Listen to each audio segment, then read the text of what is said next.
गांव के बाहरी हिस्से में एक पुराना खंडहर जैसा घर था, जिसे लोग भूतिया हवेली के नाम से जानते थे। कहा जाता था कि वहां रात को अजीब आवाजें आती थीं और जो भी वहां गया वह कभी वापस नहीं लौटा। गांव के बच्चे अक्सर उस हवेली के बारे में कहानियां सुनाते, लेकिन कोई भी वहां जाने की हिम्मत नहीं करता था। एक रात 3 दोस्त राधा, मोहन और सुमित ने तय किया कि वे इस रहस्य का सामना करेंगे।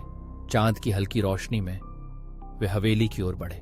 दरवाजे पर एक पुरानी ताले की खड़खड़ाहट के साथ उन्होंने दरवाजा खोला। अंदर का दृश्य भयावह था। दीवारों पर मटमैले रंग के धब्बे थे और फर्श पर धूल की मोटी परत थी।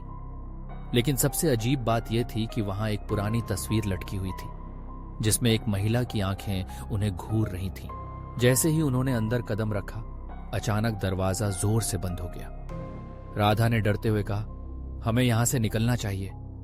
लेकिन मोहन ने हिम्मत दिखाई और कहा, रुको, हमें और देखना चाहिए।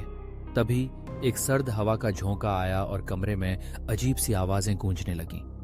जाओ, यहां से जाओ, एक फुसफुसाहट ने कहा। सुमित ने डर से चिल्लाया, यह सब सच है, और वे तीनों भागने लगे।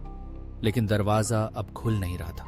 अचानक तस्वीर की महिला ने मुस्कुराना शुरू किया और उसके चेहरे पर एक खौफनाक छवि उभरने लगी। तीनों दोस्तों ने एक दूसरे का हाथ थाम लिया और एक साथ चिल्लाए।